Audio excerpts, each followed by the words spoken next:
I do. Now then, just before we leave Ambleside, this is how not to park up.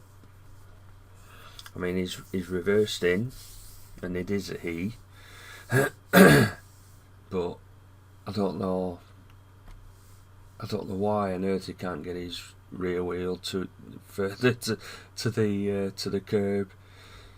They had a dog in the back, and Andy suggested that he let the dog drive.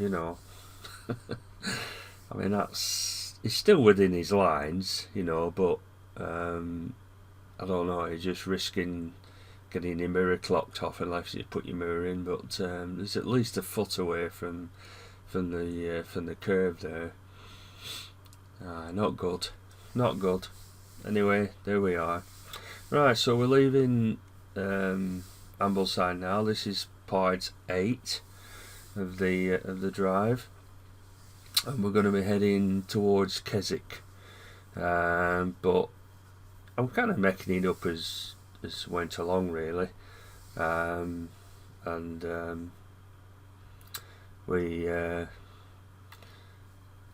decided, rather than go all the way to Keswick, I thought we'll do that another time when we've with more time. This is a struggle on the right, where we just came down on part 7. So I thought we'd go to St John's in the Vale.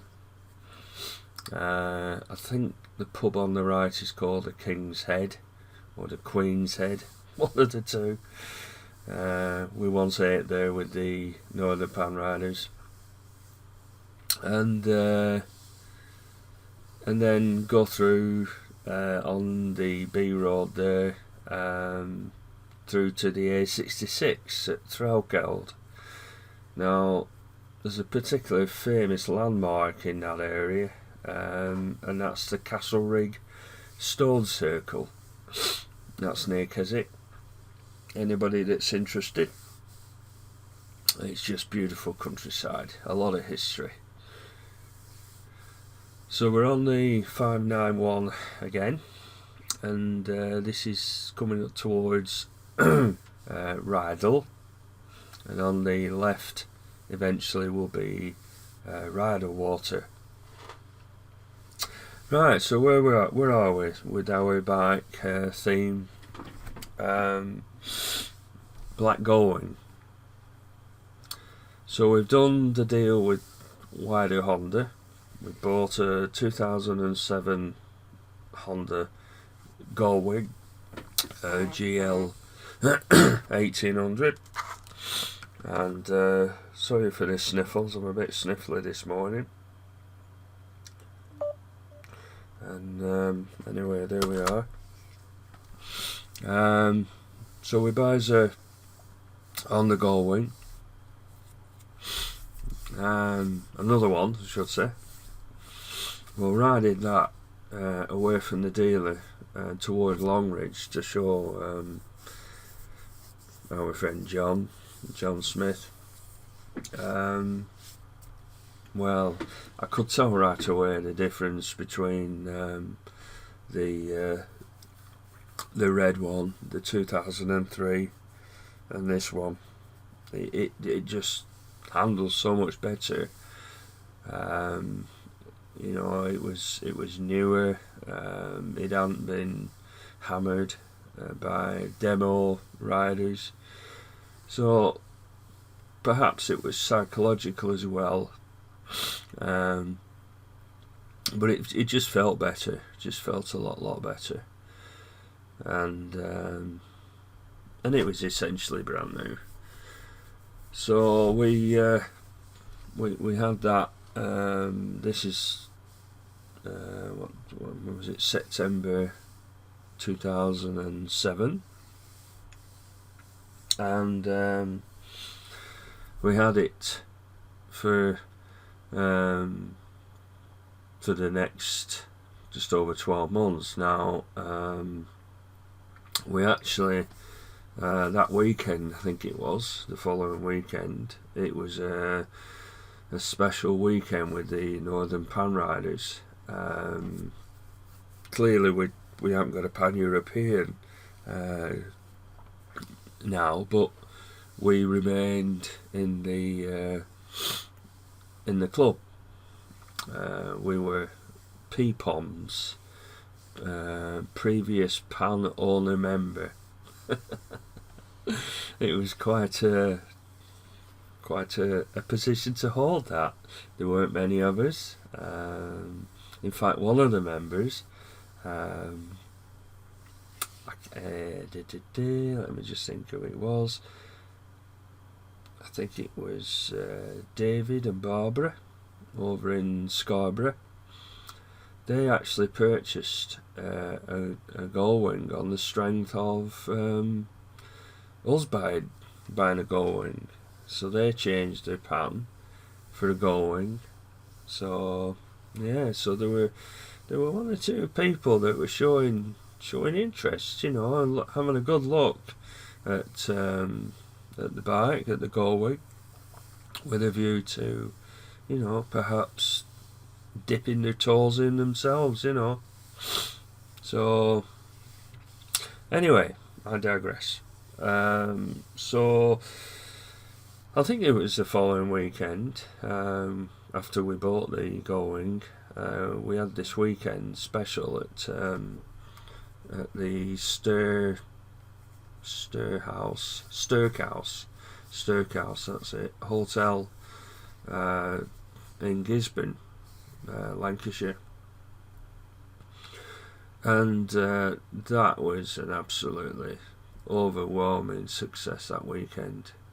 I can't remember who organised it. It might have been Andy, and because Andy was like the events coordinator, and by golly, he was good. Was Andy, and by gosh, it was a good weekend. That on the Saturday, we'd been on a ride, and then the Saturday night we had Cayley dancing, Scottish dancing, and wow, what an absolute! I'm just interrupting. This is Lynn and me. That's Grasmere behind us. Oh, that was a lovely day. I remember that well, really do. And it was just on the left there. We've just passed it. So this is coming into Grasmere, as you can see. Not Sarah's cottage, Duff Cottage. Sarah's cottage is in the Isle of Man. Duff Cottage is on the right up here, which was William Wordsworth and his wife's cottage. William Wordsworth and family are buried in Grasmere. Beautiful day, as you can see. So yeah, so we had this weekend. So the Scottish dancing. Well, Lynn and me have never done it before, and you get this chap called a caller, and he was a character. He'd clearly done it lots and lots and lots of times, and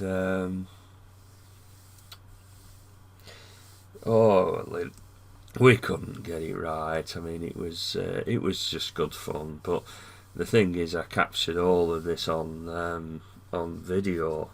I put a video camera or a disc drive camcorder, so it would just record for hours, up on a mirror. I think it was a mirror on a mount, and a suction mount, and it just captured everything.